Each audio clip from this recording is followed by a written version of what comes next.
They have high hopes and a whole lot of motivation. The danger is virtual, but the excitement is real. Any night of the week, they're their league's heroes. And they live for the thrill of victory. It's Sunday Night Thunder, and NARC No Limit is open for business.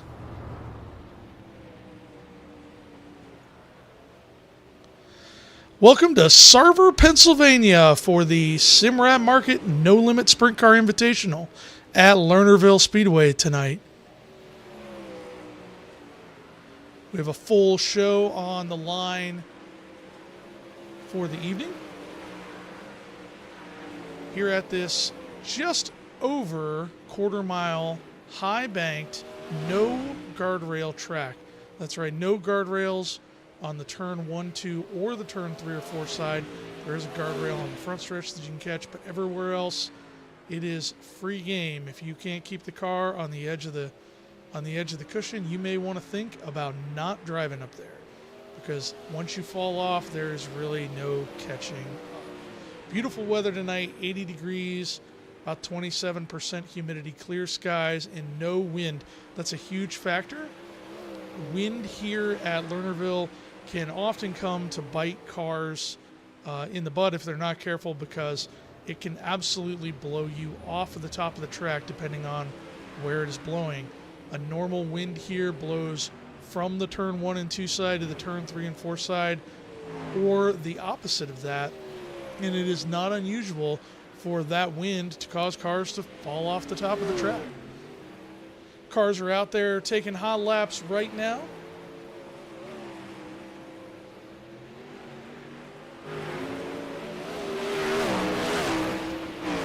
And we'll get ready for qualifying here in just a little bit.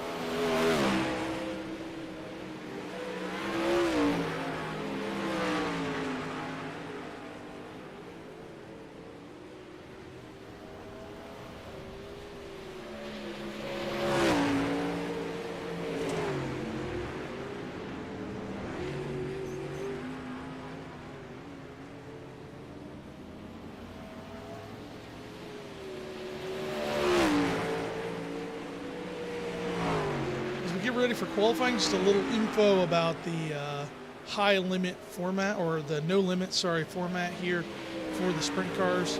They will run single car qualifying. That's right, one car at a time for qualifying tonight. And then after they're done with qualifying, that will seed them into a number of heat races. Once they're in their heat races, the winner and the fastest qualifier that transfers, top 4 cars automatically transfer to the feature. The winner and the fastest of those 4 cars that transfer will automatically go to the dash. That means they'll get the opportunity to race for the top 8 spots of the feature. Once again, we'll set the top 8 spots of the feature based on that lineup, and then we'll run a feature event here. Looks like we're getting ready for qualifying. A number of cars not making it tonight. We've had a lot of trouble with guys not showing up or having, trouble getting to the track, and that is apparently what we're dealing with tonight as well.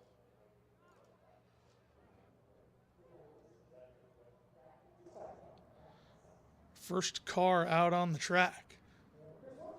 Getting ready for qualifying here.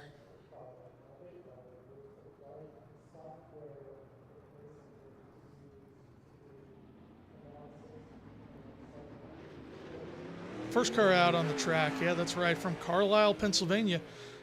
Driving the Brent Mark Sim Sport number 32. This is Christopher Lynn. Christopher Lynn out on the track first.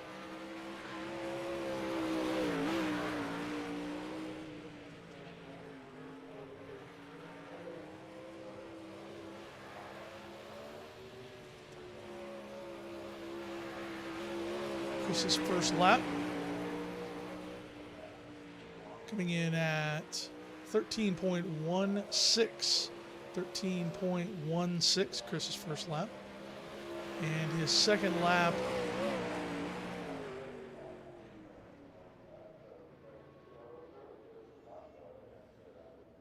looks like a 13.41.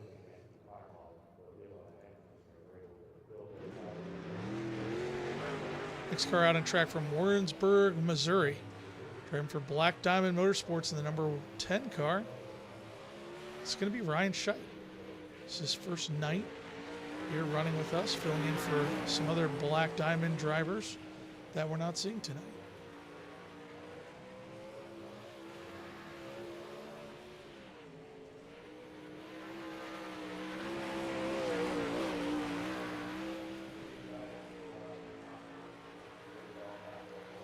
Ryan's first lap of 13.15. Coming around for lap 2 here. And second lap. Going to be faster. Good enough for the pole. Provisional pole, 13.03 for Ryan Scheidt.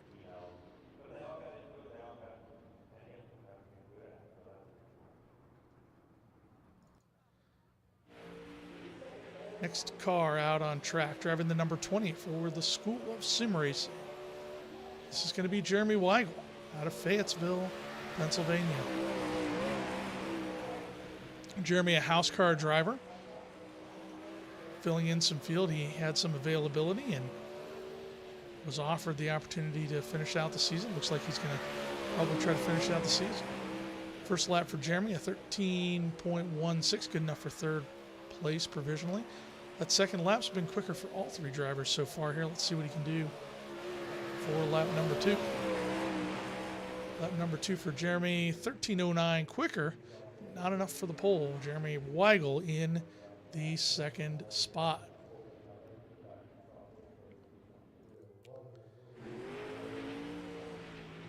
Next driver out on the track from Marysville, California, driving the School of Sim Racing house car. This is the School of Sim Racing founder, Tommy Brandon.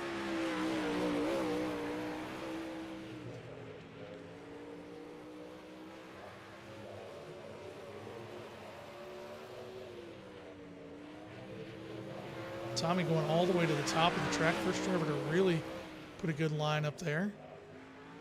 First lap for Tommy, a 13.22, good enough for fourth quick.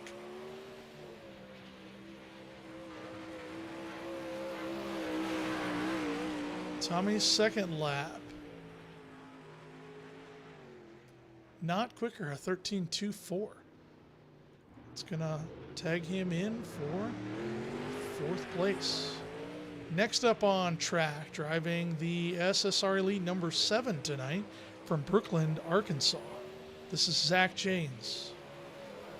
Zach, a very quiet competitor, probably one of the most fierce out on track there is. He is not afraid to do whatever it takes to get the car up front, and that includes taking risks.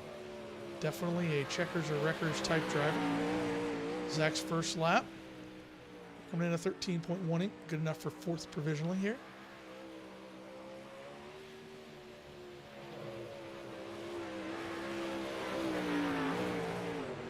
Zach's second lap at 13.05, almost enough to get to Ryan, but that's going to put him provisionally in the second spot.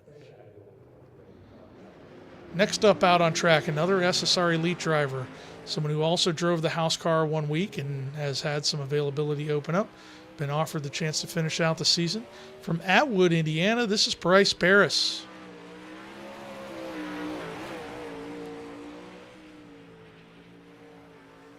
Bryce comes around, takes the green flag.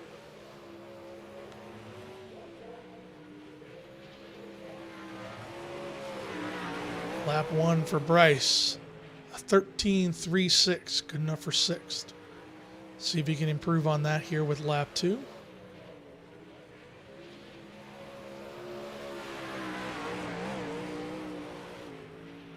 Bryce's second lap, a 13.33. Better, but not enough to improve. Next car out on track. For Scott Thomason Racing, driving the number 73, this is Larry Moody from St. Louis, Missouri. Larry been around SSR for a very long time, has driven in NARC for a very long time. Not a stranger around here.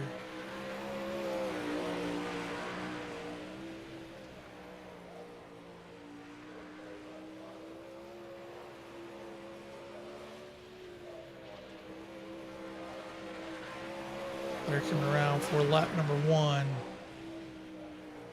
Lap number 1, a 13.29, good enough for 6th provisionally here. Let's see if he can improve with lap number 2.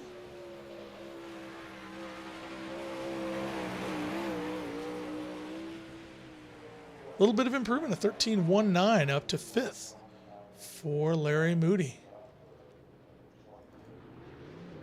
Next car out on track, driving the number 29 from 25 Enterprises.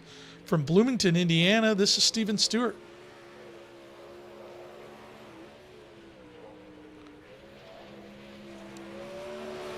All these guys starting to go up towards the top of the track here, at least for that first lap, trying to build momentum.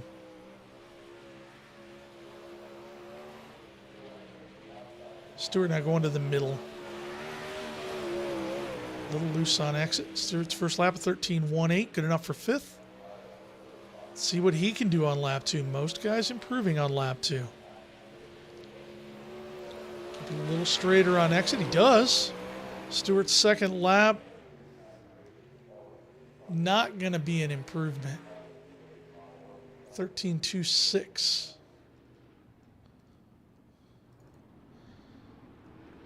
Next up, a driver we're seeing for the first time in No Limit competition. This is SSR Elite's Kyle Stanley in the number 54 from Marysville, California. Kyle, a West Coast real-life sprint car driver. Championships in the wing and non-wing cars out there.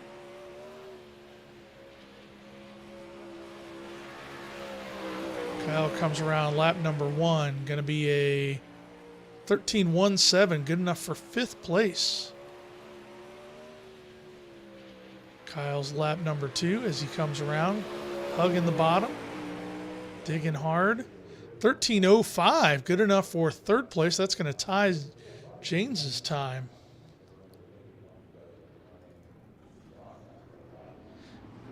Next up, driving the number 97 Obermeyer racing machine from Bradford, Pennsylvania. This is Richard Obermeyer.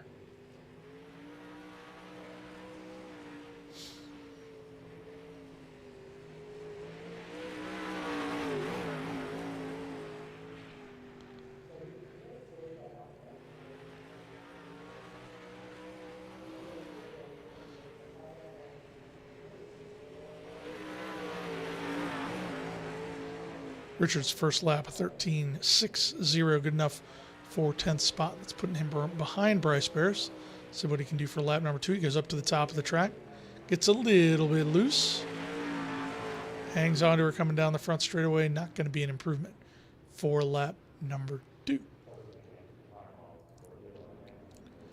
Next car out on track, driving that red, white, and blue 18 SSR Elite from Jacksonville, Illinois.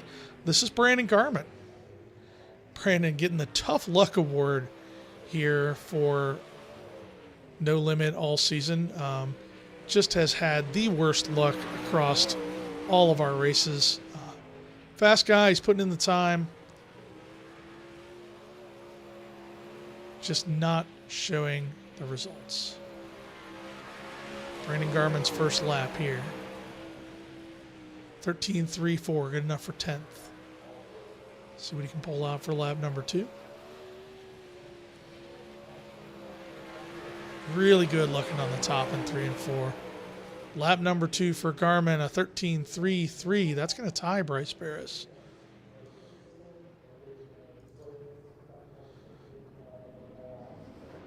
Next car out, driving the number 49 for Scott Thomason Racing from Rochester, Minnesota. This is Jesse Bandy.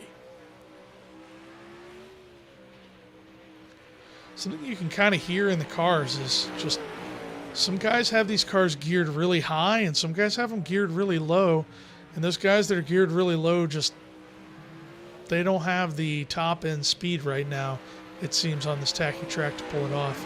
Bandy kind of feels like he's right in the middle. That first lap for Bandy going to be a 13.2, good enough for 8th place provisionally. Lap number 2. And right through that fluff. Lap number 2 for Bandy, definitely a little better, 13.1, good enough for 5th place for Jesse Bandy. Next up, driving the number 16 Christensen racing machine from San Antonio, Texas. This is Jeremy Christensen.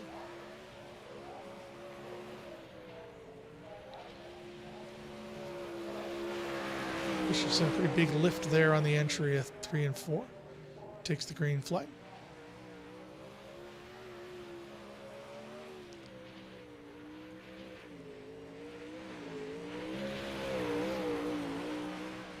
First lap for Christensen, a 13.19, good enough for 8th place. Second lap, let's see if we can pick it up. Goes to the top of the track. Kind of drives straight through the slick on entry and into the fluff on exit. Second lap for Christensen, not any better. That is going to be a 13.2. That's going to slot him into 8th provisionally.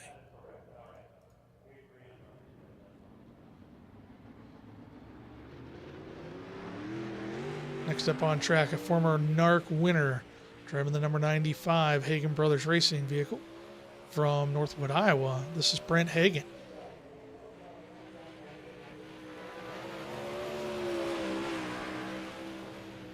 Brent takes the green flag. You can hear that car kind of singing a little bit.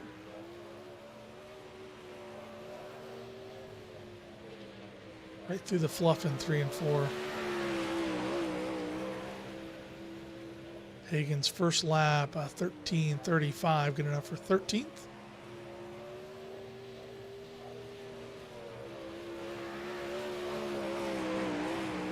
Second lap for Brent, going to be a 13.41, not good enough to improve. Slots him in the 13th. Next car out on track. Driving the number 6 Watts Motorsports entry from Bella Vista, Arkansas.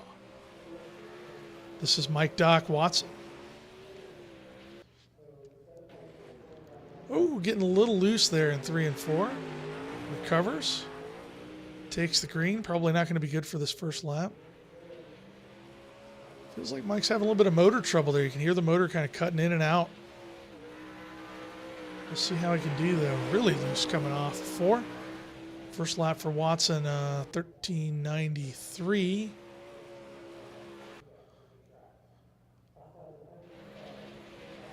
Definitely hear that motor struggling. He's going to have to work on that. Second lap for Watson, not. Oh yeah, a little improvement there. 13.51 puts him into 14th. Next car out on track. Last week's winner and a barn burner, your current points leader from Reading, Pennsylvania, driving the Black Diamond Motorsports number 90. This is Trevor Royer.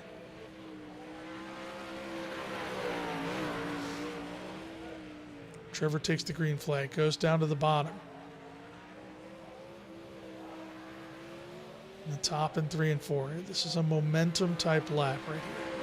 Let's see what he has for lap number 1. Lap number 1 for Royer, 13.39. That is not good enough. That's not going to cut it. Lap number 2, he goes to the bottom in 3 and 4. This is a line I've seen work really well. He gets a little loose on exit. Trevor's second lap, an improvement, a big improvement. 13.13 puts him up to 6th place. That is a huge benefit to Trevor. Next up on track from Iowa City, Iowa, driving the number 28 Black Dog Motorsports, this is Reese Reimers.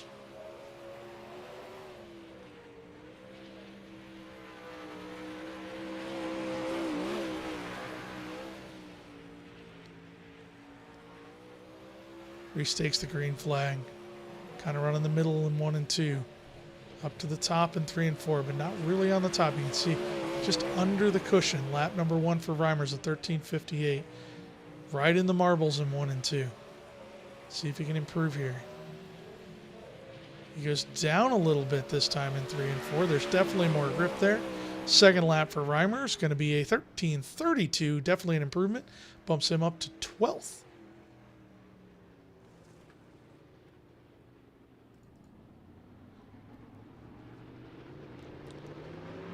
Next car out on track, driving the number 8 Newton Racing Machine from Mountain Home, Idaho.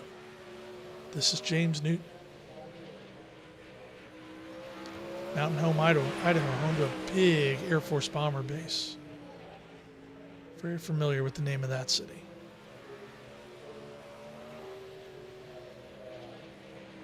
Newton, kind of in the middle of 3 and 4. Looks a little loose. First lap for Newton, 13:26. That puts him up in 12th. Let's see if he can improve. Still kind of running the middle in 3 and 4. Kind of taking a little bit from Trevor Royer there. Newton's second lap, 13:26. Not an improvement.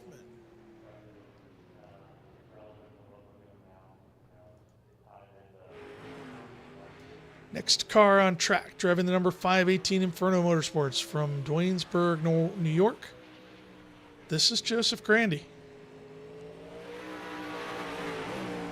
Joseph calls himself not a sprint car specialist. He drives a lot of everything. Definitely see him in the sprint car, in the non-wing, in the big block modified, the UMP modified when we run them. Lap 1 for Grandy, a 13:33 puts him in 15th. Here's the thing, Grandy is a patient driver. He will show up at the end of the race when you least expect it. And as the track goes away, Grandy gets better. Second lap for Grandy, going to be not an improvement, 13:36.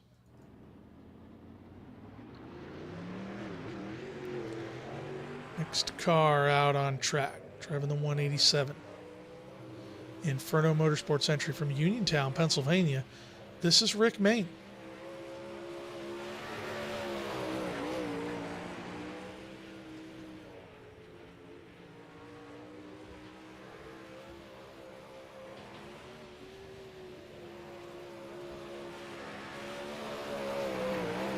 Rick's first lap.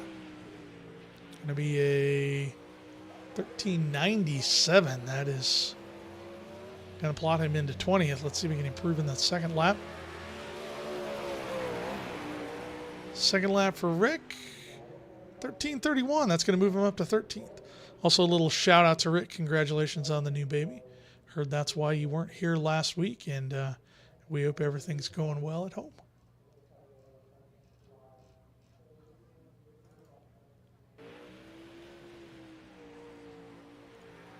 Next car out on track, driving the number 6 Scott Thomason Racing Machine from Tulsa, Oklahoma. This is Scott Thomason himself.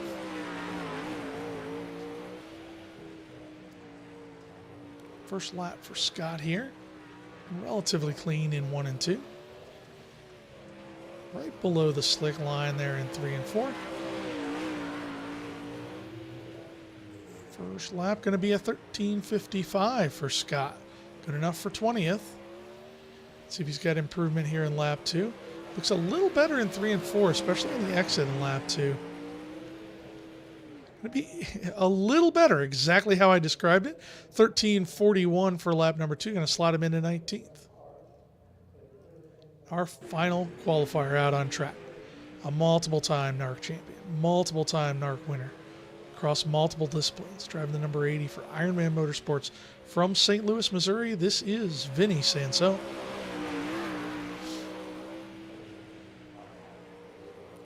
A little loose on entry in the 1 and 2 there. Vinny a master at the top here at Lernerville. Vinny's first lap, 13:32, good enough to spot him in to 15th position. He's going to go right into that fluffy area there. See if he can improve for lap number 2. And no improvement, a 13:41 on lap number 2. That is going to end. That is going to end the qualifying here for the drivers. Ryan Scheidt, Zach Jane's going to be your top 2 qualifiers.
Here we go for School of Sim Racing, heat race number 1.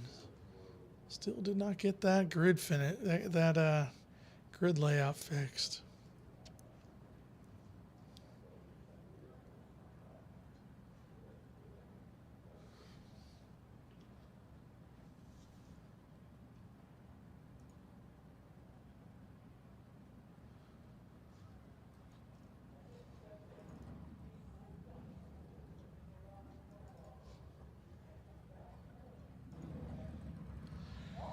Our lineup for heat race number 1 here going to be Rick Mayne and Larry Moody on the front row, Chris Lynn and Jeremy Weigel on row 2, Ryan Scheit and Bryce Barris on row 3, and Brent Hagen and Richard Obermeyer in row 4.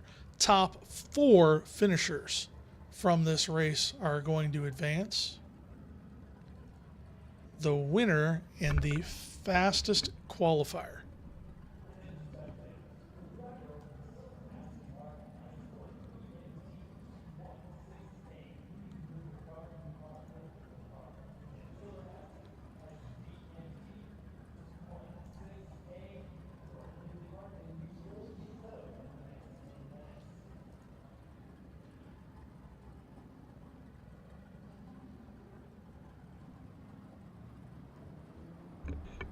And we can't help but have problems with the scoring loops here lately.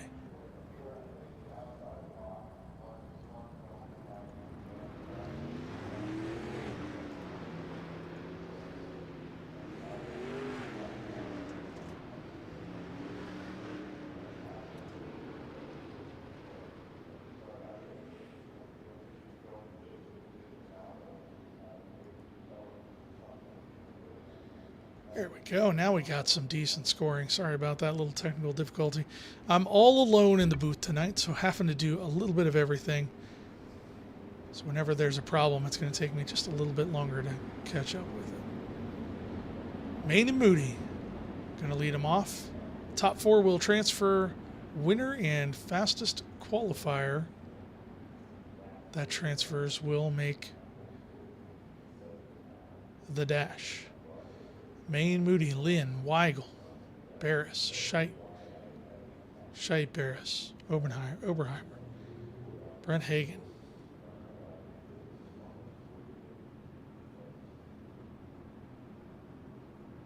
Coming to the green. Slow roll. Green flag comes out. Everybody seems to make it safely into turn number 1. Mayne getting out to a pretty big lead there. Weigel and Barris, 2 SSR guys going up to the top of the racetrack. Mayne continues with that big lead. Scheit now going up to the top of the track. Scheit's going to make a move on Christopher Lynn. Oh, Weigel off the track and into the wall. A hornet's nest here for second place.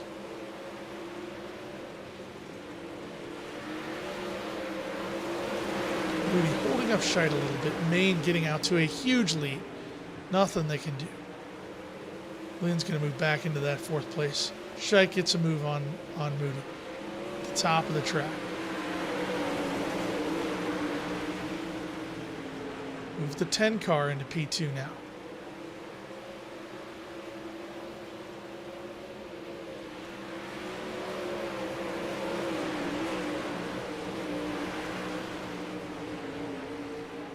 Can Scheit track him down?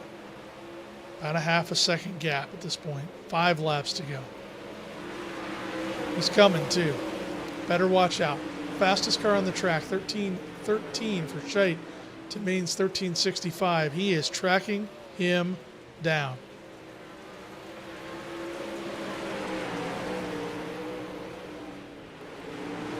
Ryan making a move to the top.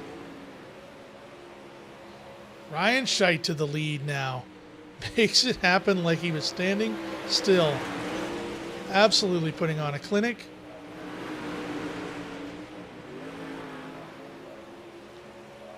What's going on back farther in the race? Looks like at this point Chris Lynn is probably your dash transfer.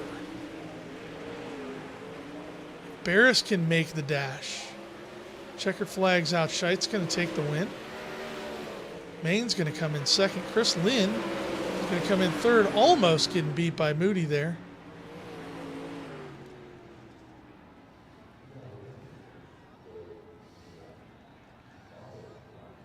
That's going to be Ryan Scheidt and Chris Lynn.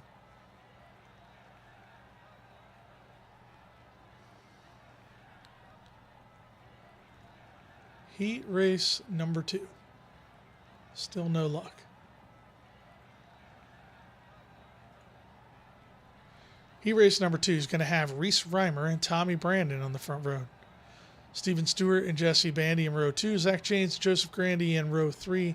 Scott Thomason rounding out the last row.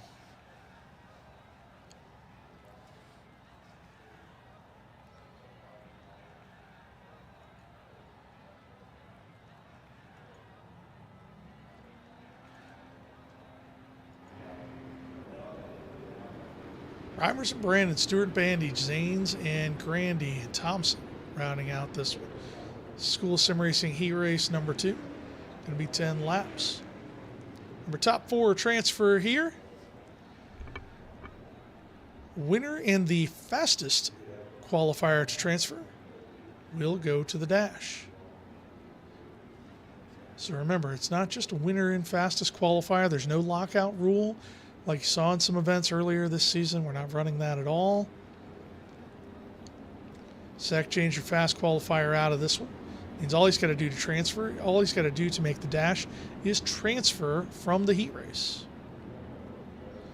Tommy Brandon, first time we've seen him in a wing sprint car in quite a while. I talked to him a little earlier tonight, and in typical Tommy Brandon fashion, he was like, I'm going to throw a setup in and we're going to go out and have some fun tonight. And I hope that that's what he does.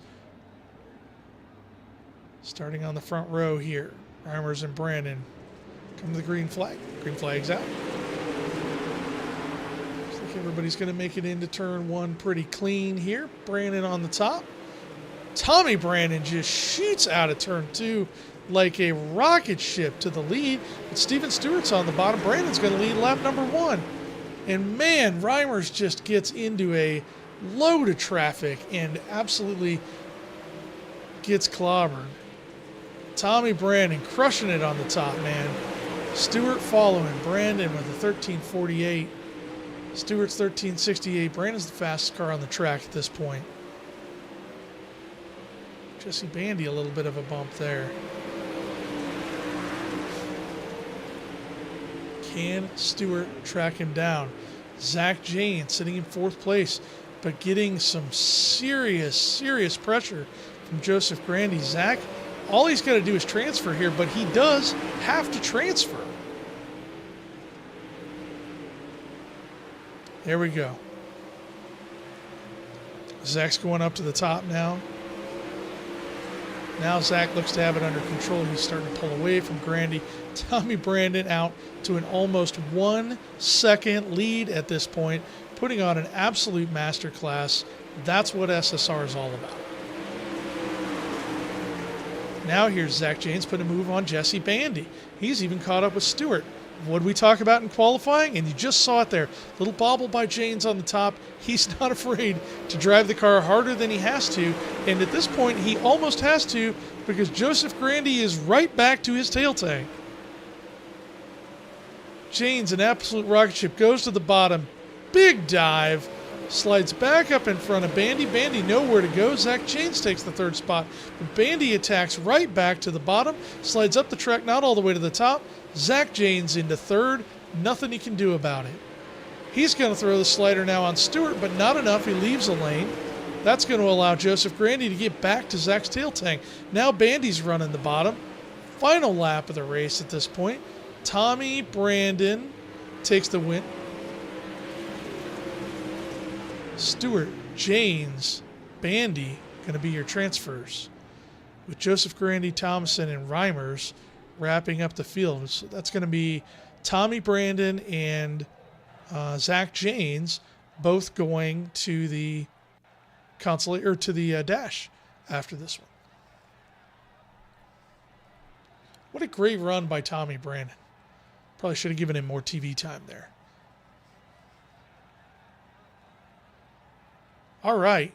School of Sim Racing, heat race number 3. Vinny Sansone and James Newton on the front row. Christensen and Royer in row number 2. Kyle Stanley in row number 3. Brandon Garman and Mike Watson rounding out the field.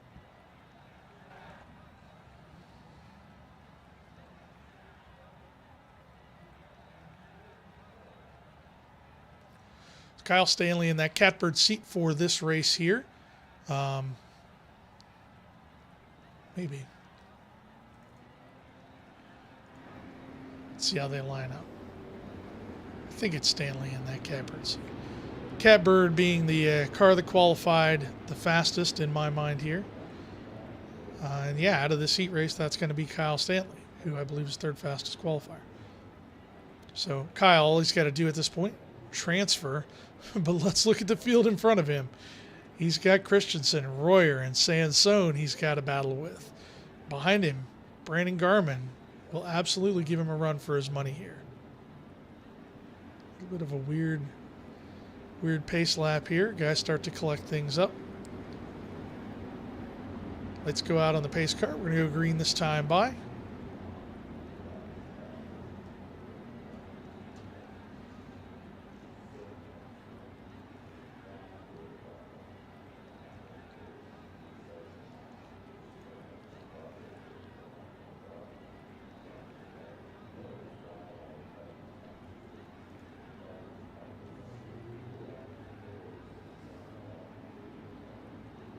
Sansone and Newton bring him to the green. Sansone gets a huge jump. Newton kind of caught sleeping there. Kyle Stanley straight to the bottom of the track. He pulls out into second and gets passed by Christensen on top. Stanley now up to the top. He's going to sit in third place. Royer gets shuffled back to fourth, fifth, sixth at one point. Now all the way back to fourth. Sansone, Christensen, Stanley, Royer now. Royer on the top. Stanley, all he's got to do is transfer heel, and here he'll make the dash. Sansone pulling out now to a second lead over Christensen. Christensen under attack by Stanley. Now Royer taking advantage of that. Oh, and Royer gets a little bit of right rear, bumps off the top. Now Royer's out of it. Super defensive move by Kyle Stanley, but that's going to put him in third place. That's going to bring Brandon Garman into the picture. Garman's under attack by James Newton if he's not careful. Vinny Sansone out to a big lead. Kind of testing the waters here. What can he get away with? What can he not get away with? Sansone, Christensen, Stanley, Garman. Garman not able to close in on Stanley. Stanley not able to really reel Christensen in. Now he's starting to bring him in just a little bit. Stanley's off the top, almost collects Garman. Now it's Sansone, Christensen, Garman, Newton in your transfer spots. Coming to 3 laps to go. Sansone, Christensen, Garman, Newton, Watson left on the track.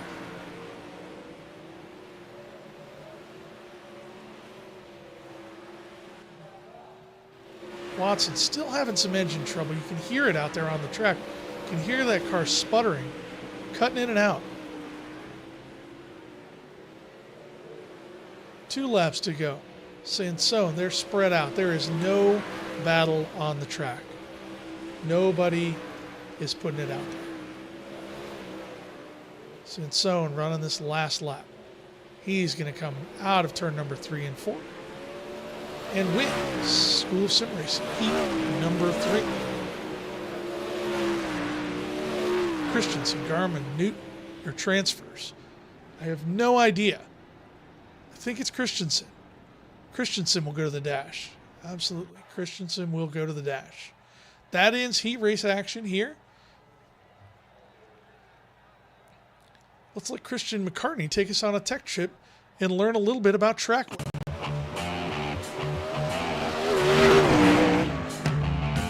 Welcome to Tech Tips presented by the School of Sim Racing. In this segment, we are going to get down and dirty. and explore dirt tracks themselves. Unlike asphalt tracks, dirt track surfaces are dynamic. The grip levels and even their appearance can change dramatically throughout an event. The reason for this is the material they are made of, clay. Clay is the material of choice for constructing dirt tracks because of its plasticity over a broad range of water content and its ability to harden when dried. The interaction between clay and water can be described by the following terms: hydration, the act of clay absorbing water and swelling; dispersion, clay absorbs so much water the particles break apart and disperse within the water. Simply put, the clay becomes fluid, turning into mud. Flocculation, the water content is reduced to the point that clay previously dispersed come together due to the attractive electrostatic forces. This is the hydration point at which clays adopt their plasticity and ability to adhere, or tackiness. High quality clay is tough, as measured by the amount of mechanical work required to roll a sample of clay flat. Its toughness reflects a high degree of internal cohesion. Aggregation, as the hydration level around the clay diminishes, more interactions between clay particles form, transitioning from a tacky, plastic-like material to a dry, hardened mass. Throughout a dirt racing event, the clay surface transitions between each of these states. In the hydration phase, a water truck is used to apply a desired amount of water to the track surface. Enough water needs to be added to the track to hydrate the clay that is several layers thick. As the water works its way through the track, a gradient is formed. At the surface, the clay swells and produces mud, while lower layers receive less and less water. The color of the track depends on the minerals and impurities present in the clay, but water-laden clay is often dark and slimy looking. To achieve a balanced hydration, tracks will often pack the mud by running various vehicles or tools over the track surface. The tires of the vehicles help to disperse the water more evenly across and through the track, until the clay surface reaches the desired flocculation level, or tackiness. Once a tacky track is obtained, it is ready for racing. A tacky track will always have the most amount of grip. As race cars speed over the track surface, the heat caused by the friction of the tires evaporates the water in the clay. Incrementally, the hydration levels of the clay are reduced until it transitions from tacky clay to a smooth, hard aggregate. As the track dries, the amount of water retained by the clay is indicated by the changing color tone, the lighter colors indicating a drier track. In dirt racing, these areas of the track are known as the slick, and rightly so, as they have significantly less grip than areas which retain their tackiness. The more cars that run through the slick, the darker it will become because of the accumulated rubber from the tires, causing the slick to turn black and shiny. As cars race around the track, they don't only just impact the track surface through heat transfer. The cars also erode the track surface. They mechanically shear the clay surface, producing small marbles of clay, which are often seen flying out from under the tires. These clay marbles accumulate on the outside of the track, eventually packing together to form a curb. In dirt circles, we refer to this curb as the cushion, and drivers can use the cushion to maintain speed when cornering. However, the cushion can be treacherous. Roll over the curb, and the car can sink into the loose marbles, causing a violent flip. Drivers beware. To be successful, drivers must recognize the changing state of the track and adjust their cars and driving lines accordingly.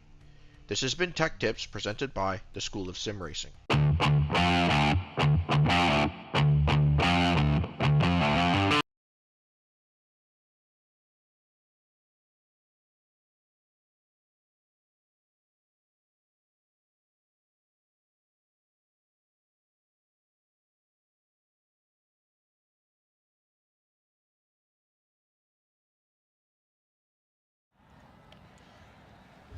Another tech tip by School of Sim Racing. Christian McCartney, a chemist by trade, explaining a little bit of the deep science about track wear, not just in real life, but in the sim. iRacing provides a real-life track wear simulation. It's not perfect, but it is actually pretty good. The track changes throughout the night, as you saw in that last clip, and that is what we're seeing right now here in this overhead shot.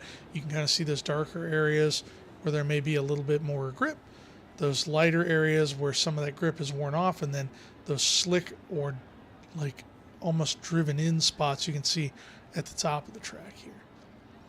Ready to start our Consolation. This is just for lineup here tonight, and we'll have Bryce Barris and Joseph Grandy on the front row, Mike Watson and Brent Hagan in row 2. We'll have Scott Thomas and Kyle Stanley in row 3. Richard Obermeyer and Reese Reimers in row 4. Trevor Royer and Jeremy Weigel. Absolutely the cars to look out for here on the tail. Everybody's going to make the event, I believe, out of this, but this is absolutely for position. And if you can pass cars now, that is going to absolutely make it easier for you. Trevor Royer starting almost dead last here. And he is a points leader. He's looking at a championship. Bryce Barris gets out to an early lead. Looks like we make it through 1 and 2 pretty clean. Grandy right on his tail tank. Watson, though, down on the bottom. Stanley up top. Hagan up top. Grandy gets around Barris now. Now Barris be the follower. Sometimes following will actually make you a little bit faster. Royer all the way up to 7th.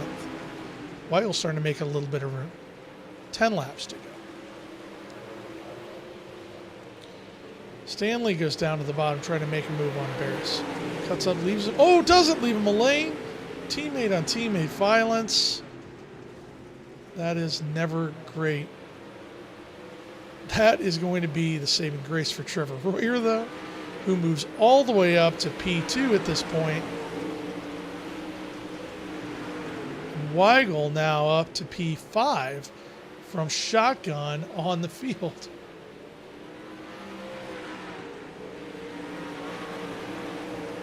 Grandy, Royer, Watson, Hagan, Weigel, Reimers, Stanley, Thomason, Obermeyer. Trevor's trying some stuff down on the bottom. What is down there? He is the fastest car on the track at the moment. 13.66 to 14s for everybody else. I don't know that he's going to have enough time to catch up with Joseph Grandy here. This may play in his favor. I believe that second place finish here will probably start on the top row. And if that's the case, I think that's going to play in Trevor Royer's favor. Now Trevor goes back to the top, trying to reel in Grandy. Still 2 seconds, 3 laps to go. Not much that can be done there. Jeremy Weigel moving his way all the way up to P5. Now he's tracking down Brent Hagan. The leaders come around to take 2 to go. Weigel going down to the middle of the speedway. Starting to close in, but not by much. These cars are very close to each other at the moment. Weigel better in 3 and 4. Hagan better in 1 and 2. Now getting a little loose. We come around to the white flag, Joseph Grandy. Going to come around turn number 4.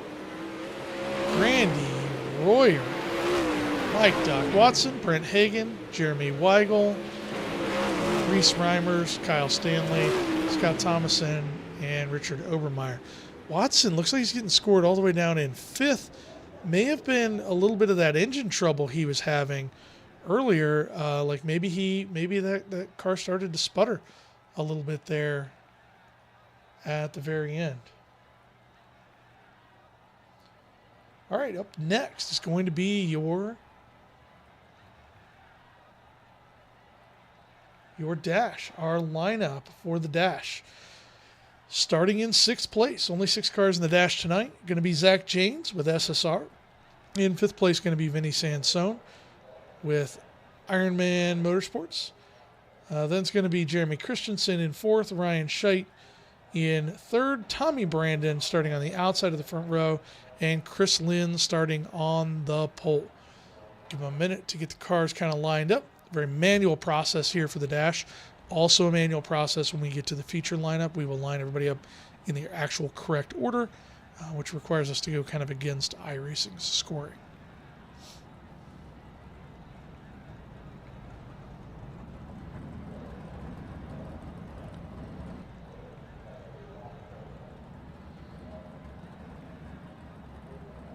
Everybody lined up here for the dash. Maybe a little bit of confusion.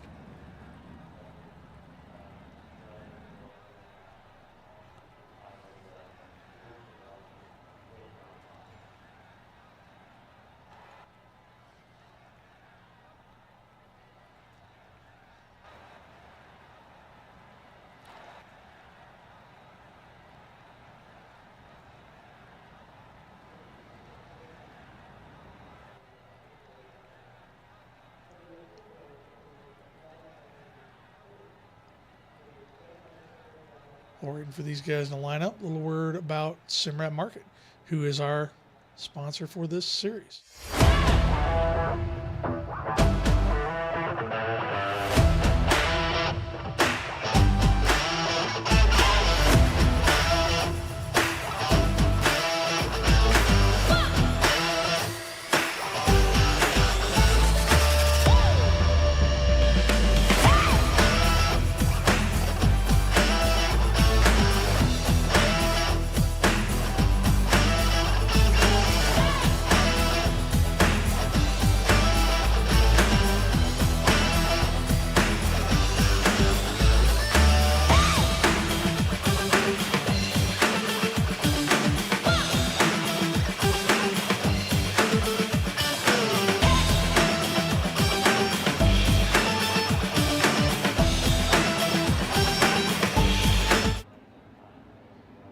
All right, here we go with the dash.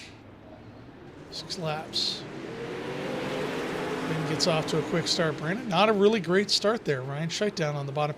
He's got Vinny Sansone to deal with, though. Sansone gets pushed back. Now Tommy Brandon making a move for the lead. He's going to push it under Chris Lynn. He's going to leave room for Ryan Scheidt. Now it's a race between Tommy Brandon and Ryan Scheidt. Tommy up to the top, off the lip a little bit. Oh, he collects it. He's going to stick in third. Now that's going to allow Vinny Sansone to make a move for the lead. But Tommy Brandon is coming right back to Ryan's tail tank.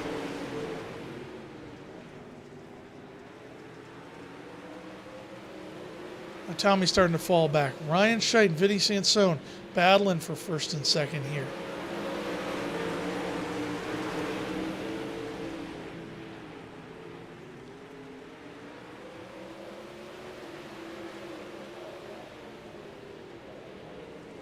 Vinny running that bottom of the track.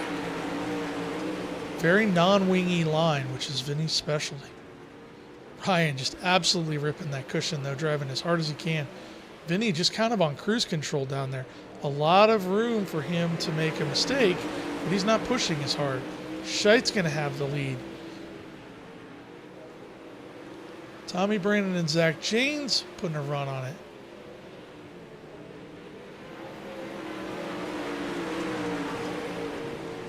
Ryan Scheidt, Vinny Sansone, Zach Janes, Tommy Brandon, Christensen, and Lynn, I believe, is going to be your finishing order. And that will finish the feature lineup. So we'll let some guys go in, do a little bit of tuning on the cars here, and a little bit of a second to let race control get the lineup all together, and we'll be back with Simrad Market feature.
Since 2020, School Sim Racing has been iRacing's go-to place to learn and grow your skills in an open-minded and laid-back environment through paid services like the Insider Program, giving drivers setups and tip videos for official races each week, and masterclass-style training offerings which have provided drivers what they needed to earn their iRacing Pro Series license, or community-centered learning opportunities that happen for free in the Discord community every day. Drivers have found SSR to be the most valuable resource on the service. Start your journey today at www.schoolofsimracing.net to become an insider and join the SSR Discord to become the best on track that you can be. National Auto Racing Club is the go-to league in iRacing for dirt and asphalt oval. With thousands of league races under their belt, NARC has become the standard across dirt in the simulator. Run by former and current drivers, crew members, and officials, NARC's focus is on mutual respect, clean racing, and having a good time on track. Drivers enjoy clean and intense racing where they're able to drive hard and grow on track without worry about pervasive voice chats or messages. NARC drivers recognize that mistakes are going to be made, and they own up when they make those mistakes. Most importantly, though, they realize that racing doesn't always turn out the way you want it. Join NARC today at www.narcleague.net and start writing your pages in the record book. NARC's leagues are in an off season right now through the rest of the holiday, but we will pick back up in the new year with a full slate of NARC leagues. We typically run wing sprints, non-wing sprints, midgets, big block modifieds, UMP modifieds, some NASCAR stuff here and there. It's not unusual for us to throw some odd combinations in there, a Lotus on the speedways, or an 87 Cup car, or trucks on dirt. You never know what you're going to get with NARC. SimRat Market's No Limit Sprint Car Invitational is the inaugural season of NARC's No Limit Leagues. Aiming to break the mold of what dirt leagues on iRacing are, this inaugural season serves as a test bed for what we'll offer to the public beginning in 2025. If you like what you see, join our Discord by visiting www.narcleague.net and stay in the loop with what we're doing. Once this season wraps up, we will crown 10 drivers with a coveted founders spot, which gives them special access to these no limit leagues as they open up to the general public. First come access, they will be guaranteed spots in whatever leagues they want to run. We will, in January, February time, be rolling out probably another sprint car version of this league, but that is not where it will land. We will be doing these types of leagues across all of the dirt cars if the interest is actually there. So we're looking to do something different, and starting next year, you're going to have an opportunity to be a part of that. And if you haven't already, join our Discord at www.narcleague.net. Well, folks, this is it. This is that moment we've all been waiting for. After an entire evening of racing to get themselves into this show, we are now up to the SimRat Market No Limit feature. 35 laps, no holds barred, wheel-to-wheel driving, and here is your lineup. Starting in 22nd position, it's going to be the number 32 of Kyle Stanley. And in 21st, the number 13 for SSR Elite, Bryce Barris. In 20th, the number 97 of Richard Obermeyer. And in 19th, the number 06 of Scott Thomason. In 18th, the 28th of Reese Reimers. And in 17th, the number 20 of Jeremy Weiger. In 16th, the number 16 of Brent Hagan. For the number 95 of Brent Hagan. And the number 6 of Mike Doc Watson. In 14th, the number 90 of Trevor Royer. And in 13th, the 518 of Joseph Grandy. In 12th, the number 8 of James Newton. And in 11th, Jesse Bandy. Starting in 10th position, the number 73 of Larry Moody. And in 9th, the number 18 of Brandon Garman. In 8th, the number 29 of Steven Stewart and the 187 of Rick Main. And in 6th, the number 16 of Jeremy Christensen. And in 5th, the number 032 of Christopher Lynn. And in 4th position, the SSR founder, driving the number 35, it's going to be Tommy Brandon. And in 3rd, for SSR Elite, the number 3 of Zach James. In 2nd spot, in the Ironman Motorsports number 80, Vinny Sansone. And in 1st, the number 22 of Ryan Scheit.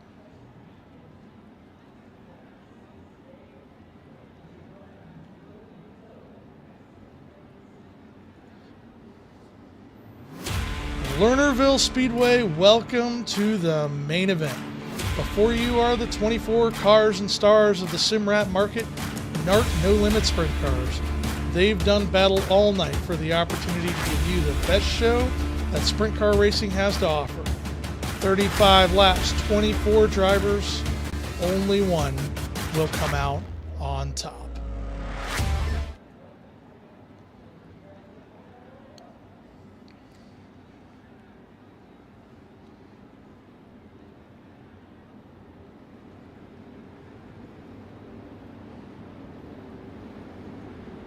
Lights are out on the pace car.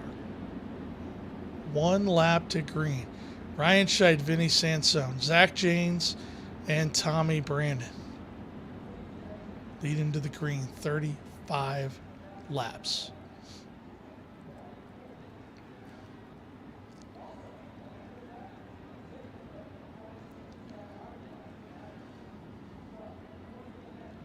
Then line them up nose to tail. Scheit leads them to the green. Green flags out.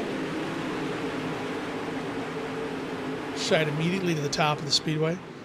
Vinny Sansone following him up there.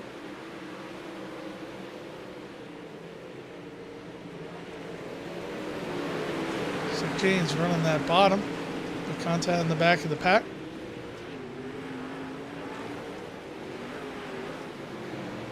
James making a move on Sansone here. Yellow flags out. Sounds like we got some cars off the top of the track. Want to check on them, make sure they're okay.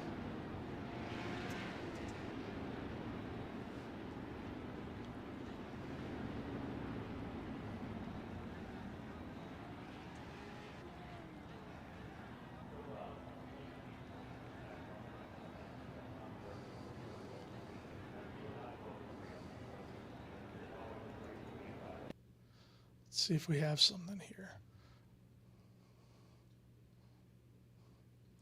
Oh, there's cars all over on the backstretch here. Let's see what we have. Looks like Reese Rammers might have been involved in this. Oh, it's in front of him. Moody. A little bit of contact with Moody. Trevor Royer involved with that. He's actually going to take some damage there.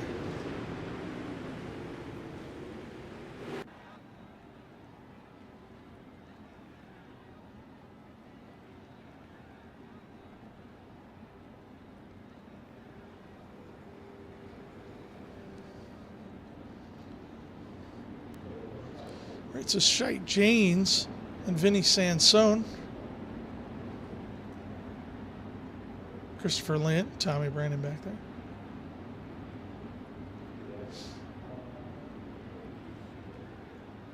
So we may be 1 to green here. Big gap in the pack here. James catching back up. Pace car's off. Field bunches back up. Scheit leads him to the green. Start from Zach James. Sansone going straight to the bottom of the track. He's got nothing there.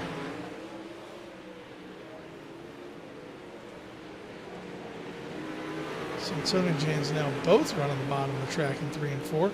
Jane's going back to the top in 1 and 2.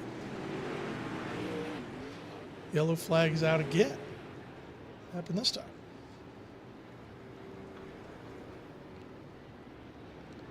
Sounds like it might be Brandon Garmin involved.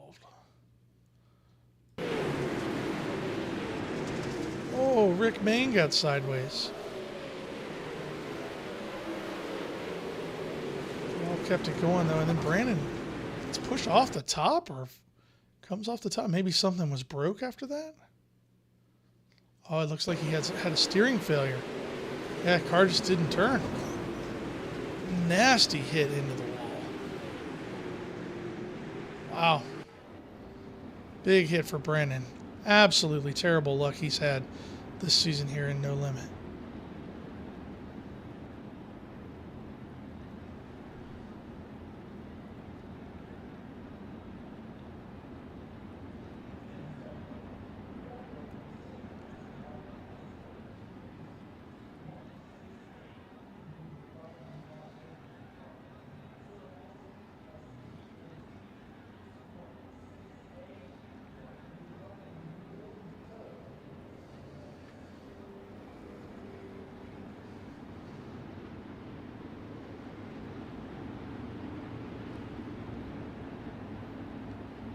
One to green here.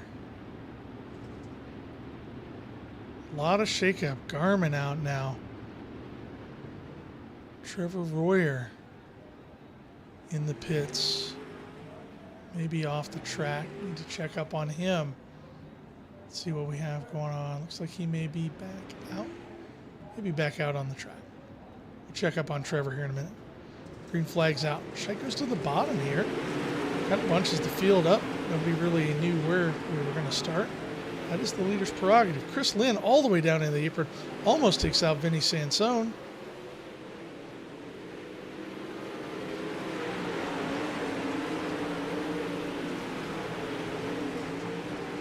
Vinny being a master of the bottom. Patience pays off down there. Zach Janes catching up with Ryan Shea. He's going to have something for him here in just a second. So Jane's almost up on his tail tank. Janes cuts down to the bottom of the track in 3 and 4. That line is definitely faster, but how you make a move on that line, I'm not entirely sure. He's down on the bottom in 1 and 2 now. Gets bobbled up. Loses a lot of ground. Now Zach back up to the top in 3 and 4. He's going to have to close in some space back on Ryan. I don't know how you make the move on the bottom in 3 and 4. It's fast. You can gain, but I don't think you can clear a pass.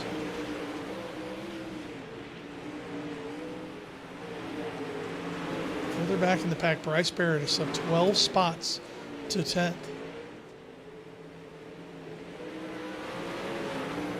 Trevor Royer is back out on the track. Oh, it looks like we have another caution. It's going to be Mike Watson and Rick Obermeyer. And look at that, Trevor Royer going right back to the work area. Smart man.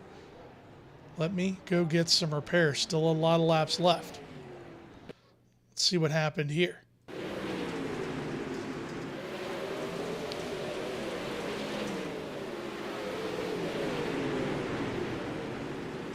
Oh, yeah, just a little bit of contact. I mean, that's just two guys kind of running in a comfort space. Not much you're going to do there. Not a knock on the Division III guys at all, but that is a perfect example of the battle some of those Division III guys are really making. They've got to be careful.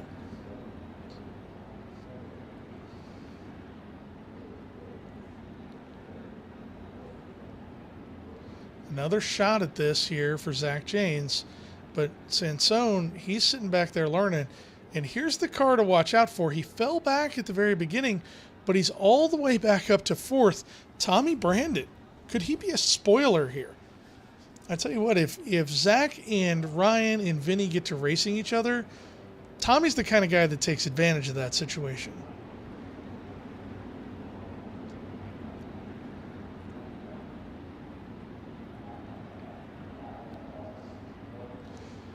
1 to green. Ryan Scheid, Zach James, Vinny Sansone, Tommy Brandon, Jesse Bandy, your top 5.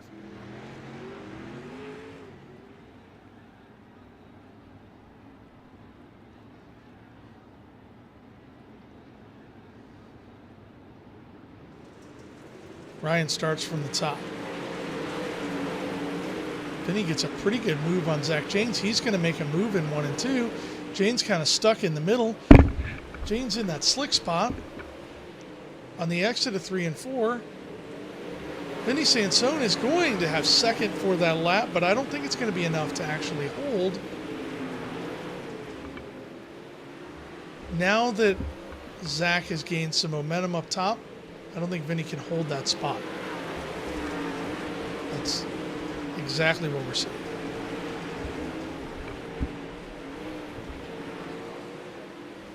Vinny just can't quite build the momentum he needs running bottom. Tommy Brandon on the top looking a little bit loose. Jesse Bandy's got something, and the yellow flag is out again. What do we have here? Freaking Maine, maybe? Let's see what we get here. Oh, Watson gets up in the wall. Maine makes some contact. Watson and Maine both fall off the top. And not sure exactly who triggered that caution.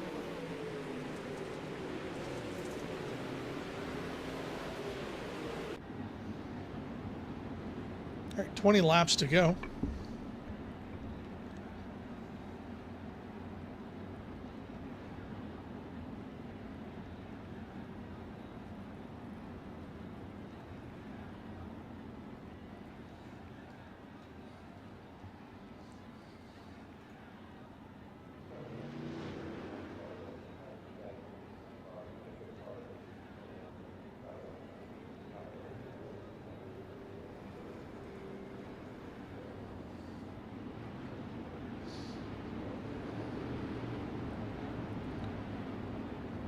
Again, Scheid, James, Sansone, Tommy Brandon, Jesse Bandy. Jesse Bandy making some moves back there. He's starting to get back to Tommy Brandon's tail tank. Almost feels like that car's going away a little bit for Tommy up top. Let's see if we can get it dialed in here coming to the green flag. Scheid slows him down. Runs kind of in the middle. A masterful restart. He pulls away from Zach James. He kind of forces James to start in the slick, and that lets James go under attack from Vinny Sansone at the beginning of each of these restarts, and that just lets Ryan pull away. Zach doesn't fall as much forward on that one. He's going to stay ahead of Vinny and keep that momentum on the top, but now he's got to track down Ryan. And the caution flag is going to come out again.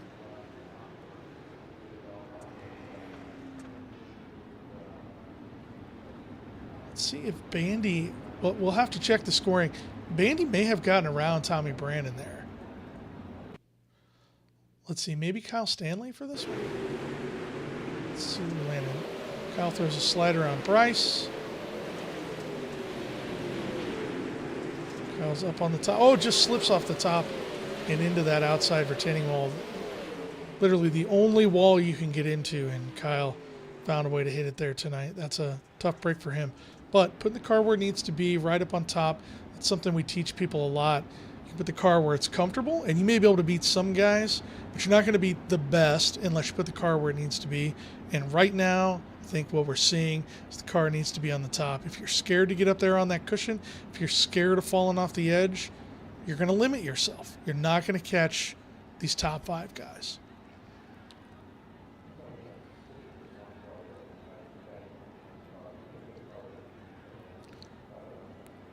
Ryan Scheid, Zach James, Vinny Sansone. Looks like, yes, Jesse Bandy getting around Tommy Brandon. So Bandy, Brandon, a little bit of a shift up for this caution. We'll see if Ryan plays things a little bit differently on this restart. He's been doing really well, keeping Zach James at bay on the restart. They're going to tighten up here.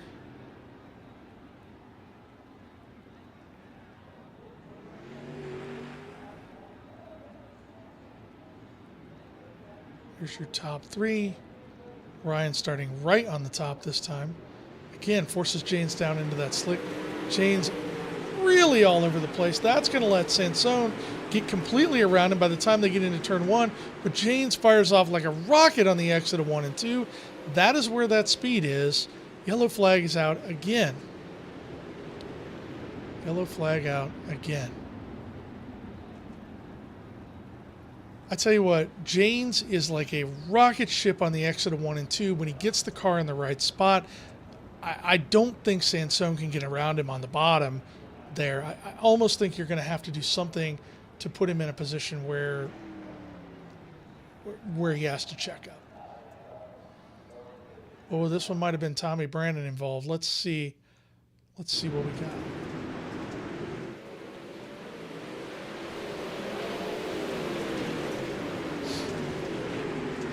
Oh yeah, Tommy gets turned there by, looks like, is that Christensen?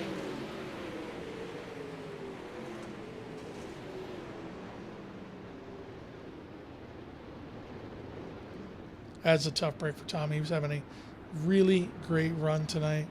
Not sure, it doesn't look like he's going to get scored with his position back. That does happen sometimes. Scoring is kind of complicated who it attributes the caution to.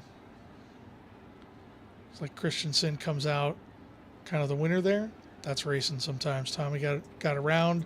The spin kind of puts you to the back, and that's the way it goes.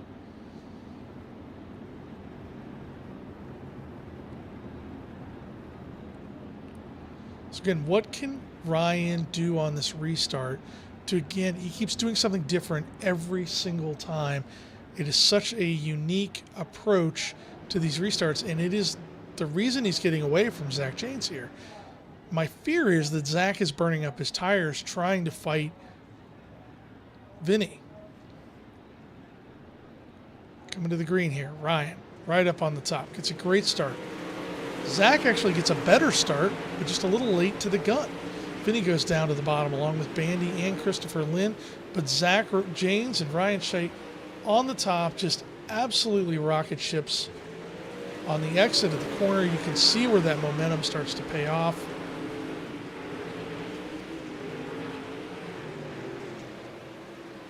Can Zach track him down? Let's keep an eye on it. Zach moves to a little bit of a slider move, not all the way to the top in 3 and 4. I don't think that was the line. Yellow flag again.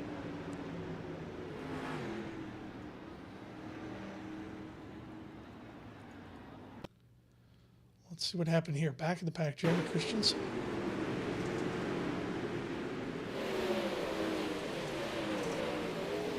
Oh yeah, just a little bit throttle happy there on the exit as the track gets slick and a little more technical. That's we're gonna see more of that. Back to the front. Janes. Ryan Scheidt, Zach Janes, Vinny Sansone, Jesse Bandy, Chris Lynn, Steven Stewart. I think Bandy currently your hard charger, up 6. Could be wrong there. The dash makes scoring on that a little bit difficult.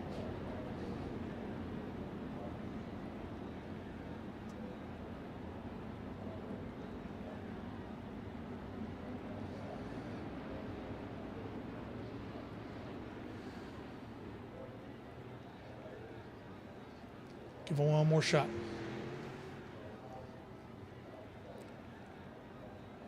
Ryan has mixed it up on every restart. What does he have in his pocket here? Is Sansone ready to come up off the bottom of the racetrack? He's going to have to come up off the bottom of the racetrack to be effective.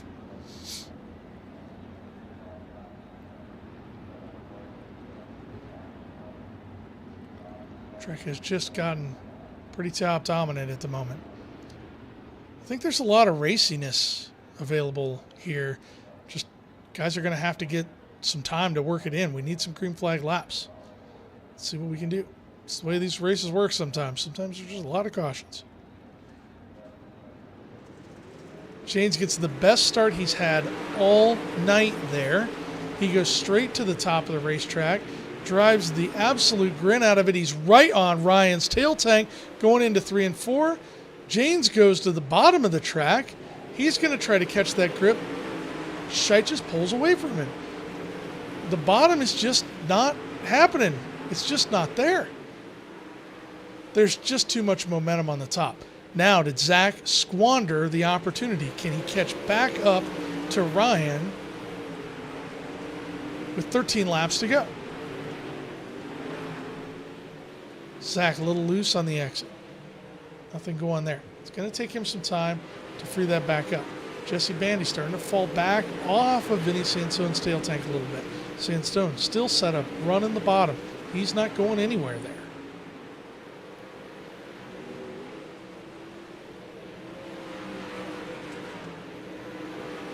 There's Joseph Grandy running the top. Look at that. Joseph Grandy starting to move up. He's up 7 positions, 8 positions now. As he moves into the, 6th position, he's got something for Christopher Lynn now. Oh, is that tragedy? That is tragedy for Zach Janes. He comes off the top of the racetrack. He's going to go to the tail after falling off the top. Let's see what happened here.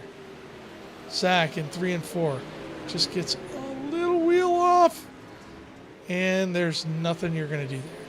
But he did exactly what race control said. If you fall off the top, drive around to a safe spot. We'll throw the caution. We'll get you back going.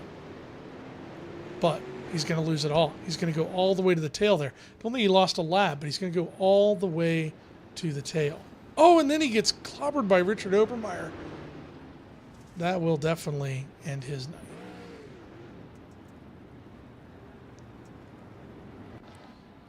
Wow, what a turn of events. Now Joseph Grandy up in that 5th position. But your top 3 shaken up a little bit here. You've got Ryan Scheidt driving for the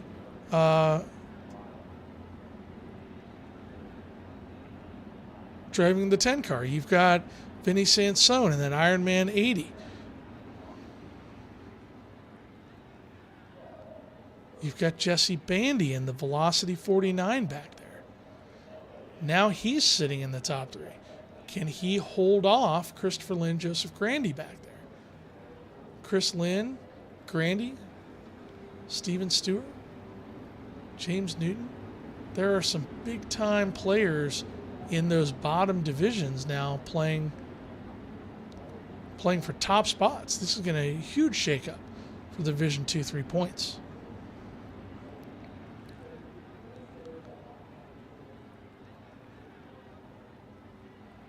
Scheidt, Sansone, Grandy, Scheidt, Sansone, Bandy, sorry.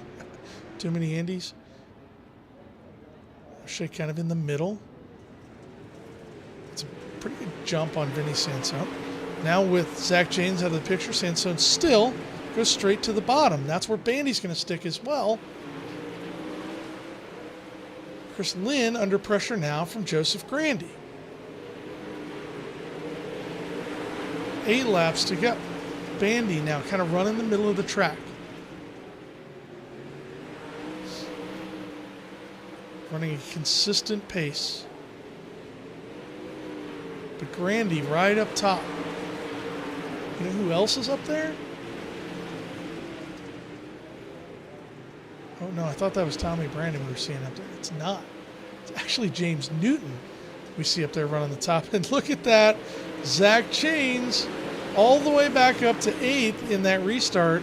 In the top 10 again already. Can he fight back and get back on the podium? Well, wouldn't that be a story? Bandy, really nothing for Vinny Sansone. But now Joseph Grandy is up to 4th. Can he track down Sansone and Bandy? Scheidt is out there racing by himself.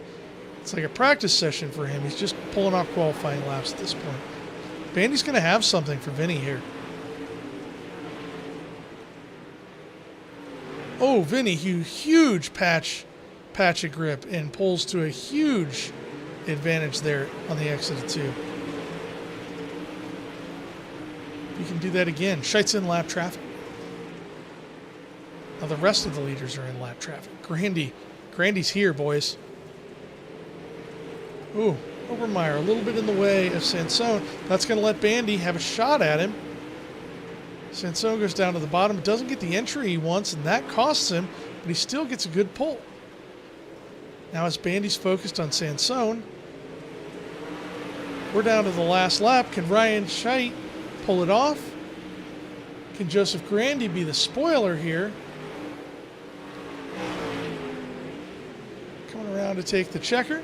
We're going to have Ryan Scheit. Looks like Bandy, Sansone, and Zach James all the way back up to 4th position. Scheit, Bandy, Sansone, James, Grandy, Steven Stewart, Christopher Lynn, James Newton, Tommy Brandon, making it all the way back up to 9th after going to the tail. Mike Watson, Reese Reimers, Rick Main, Trevor Royer, Bryce Barris, Richard Obermeyer, Jeremy Christensen in 16th, Jeremy Weigel in 17th, Kyle Stanley in 18th, Brandon Garman in 19th, Scott Thomason in 20th, Brent Hagan and Larry Moody round out your field. Wow. What a finish. Would have never guessed that we would see Zach James make it all the way back up to where he did. Let's see. We may or may not have an interview here this evening, so we'll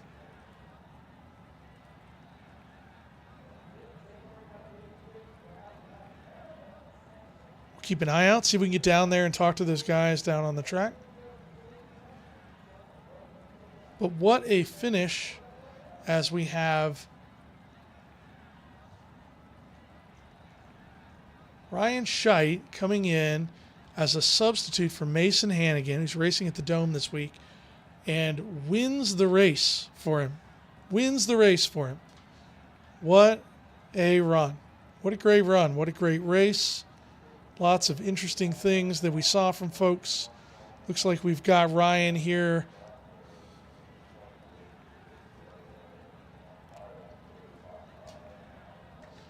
Ryan, what a run. Hi, thank you. What a great run. I mean, nobody had anything for you tonight, and I have to ask a question I frankly meant to ask earlier this week, and I forgot. I've been pronouncing your last name Scheit. Is that right, or is that wrong? It's Scheit. Hey, I was right. Cool. Yeah. Ted's going to owe me some money. All right. Well, Ryan, I mean, you were just hooked up on the top. Like, I just don't think anybody had anything for you. And I don't know if you noticed or anything, but a lot of guys behind you were trying, very different lines to make things work. Sansone was really running the bottom like it was the only place you could make any hay. Zach James was all over the place, and I think he had something for you had he not fallen off the top, but he made it all the way back to 4th from the tail right after he fell off the top in that last caution. What did you have up there? I mean, were you just set up to run the top, or did you have the ability to go down to the bottom if you were going to need to? I don't think I would have been good on the bottom. The car just wouldn't have been able to rotate very good down there. But it's hard to come off the top on this track just because the momentum you get. So it's stick it up there. It was good. There was definitely some other lines, and that's probably why some people were scattered around. But yeah, that momentum you get, especially off of 4, it's hard to give that up. Yeah, I think we saw that early in the race. You could absolutely see that when Vinny would go to the bottom and Zach and you would go to the top, especially coming off on 1 and 2, you guys would get just this absolute launch out on them. But later in the race, Vinny had this interesting launch off the bottom in 1 and 2 that I think if he could have made 3 and 4 work, he might have actually had something to work. I think that's one of the things that's interesting about Lernerville. Not only is there danger and risk, ride high or die up on the top, but you've also got, these varying lanes where maybe some marbles form, or maybe it's stickier down on the bottom later in the race. And I think some of that bottom was starting to come in at the end. Had we had a few more laps, or had we had a few more longer green flag runs, we might have seen that. Anybody you want to thank tonight? Yeah, first I got to thank Mason for being out of town so I could fill in for him. tonight for this deal. Convenient opportunity, right?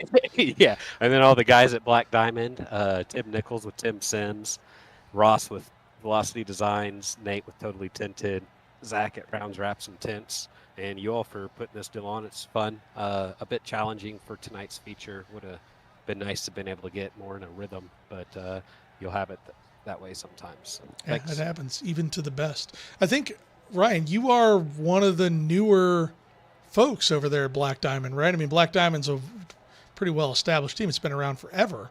But I think you just joined in the last, year or so?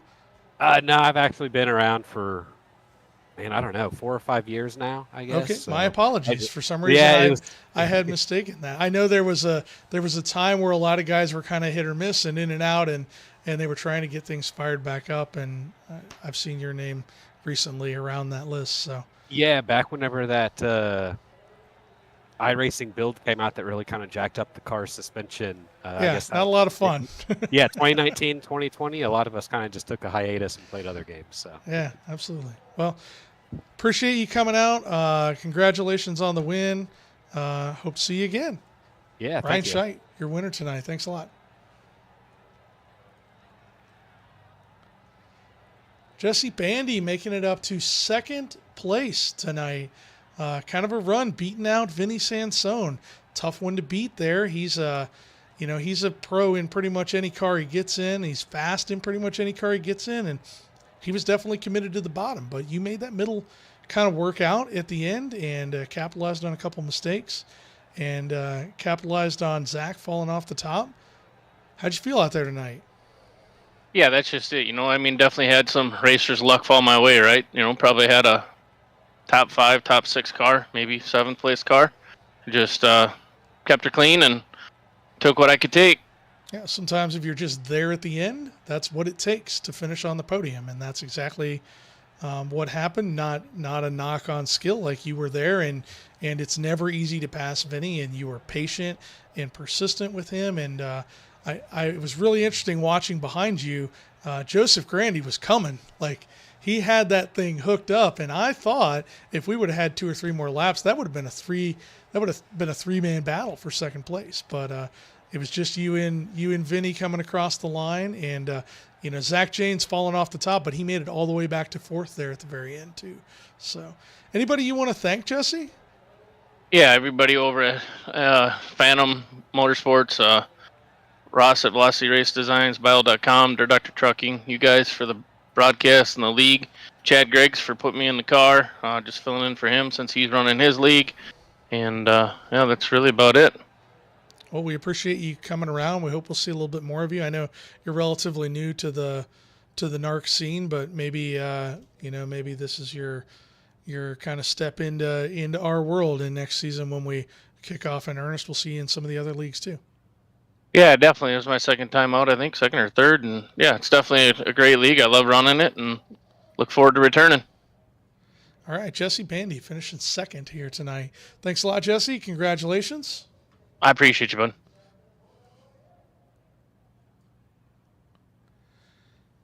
All right, so that wraps us up tonight. Ryan Scheidt takes the win with Jesse Bandy finishing in second, Vinny Sansone in third, and Zach Janes making it all the way up to 4th, making a run from 15th to 4th in the last 7 laps. What a magnificent, we didn't watch any of it, thanks to me paying attention to the Vinny Sansone Jesse Bandy battle, but he was on a ripper, and he made it all the way back up there. And what did I say in qualifying? He wasn't afraid to put it out there. He's not afraid to put himself in a difficult situation, and that's exactly what he did. Probably cost him the win, but he put on a show at the end, and that's what matters. Thank you, everybody, for watching tonight. For those of you who aren't aware, No Limit is put on by a number of people, including myself and Ted York. We've got Christian McCartney, who normally is our pit reporter, but is also a segment producer, Josh Borowski, doing technical production for us, as well as Devin Maines and Ryan Wagenschitz doing some of the social media and other media production that you see in the competition booth. Ted is driving that competition direction with Greg Keppel and Chris Vincent also in the booth with him. This is a difficult league to put on. We do a lot of things differently than others do. We are focused on maybe trying to provide a very real feel. The drivers get to participate in a pill draw for qualifying every week. That takes a little bit of effort to put on. It takes a little bit of effort to get that qualifying order correct because of some of the systems that iRacing puts together. We also do a lot with the lineup. One of the things that if you've ever raced in a league race that runs a dash, you'll know that the iRacing lineup, when you have a dash, doesn't always play friendly. When somebody gets sent to the tail or gets moved around, sometimes guys get elevated into positions they don't. We actually hand order the field before the feature, so the start of the feature was the actual grid positions that everyone was supposed to be in. That takes a little bit of extra effort and a little bit of extra time. Along with some of the things we're attempting to do on the broadcast, we're trying to push the envelope a little bit, and that shows sometimes when things like our lineups don't work. Or tonight, where we didn't have a feature lineup graphic, we still haven't managed to pull that off. Tonight was a little bit of lack of staffing that caused that, but we are trying to find new and cutting-edge ways to really break barriers in the dirt racing formats on broadcasting. We're trying to do things differently, and I hope you're enjoying that very thing. So for myself and Ted York, for Tommy Brandon and Brandon Garman in the Team SSR Elite side, for Cale Heibel and Christian McCarthy, the rest of SSR leadership, we thank you guys all for watching the SRM broadcast tonight. We appreciate you being around and sticking with us. We appreciate you going back and watching the broadcast again and again and sharing with your friends. We're trying to do some unique things. Eventually maybe bringing some of the ESRN stuff to other leagues if that's something that there is interest in doing. And obviously in the new year, opening up No Limit to everybody and not just having it as an invitational with a very limited field like we did this year. So some of that lower car count you see, we only have 32 cars maximum that could ever show up every night. So when we have weird instances like right now where there's kind of a competing league because of iRacing's Pro Series that popped in, or because of real life events like what's going on in St. Louis this week, we lose some drivers, and that happens from time to time, and we'll deal with that. And as we get bigger fields and more public view, we'll see less and less of that. So thank you all for listening. Appreciate all your time, and we will see you guys when the dust settles.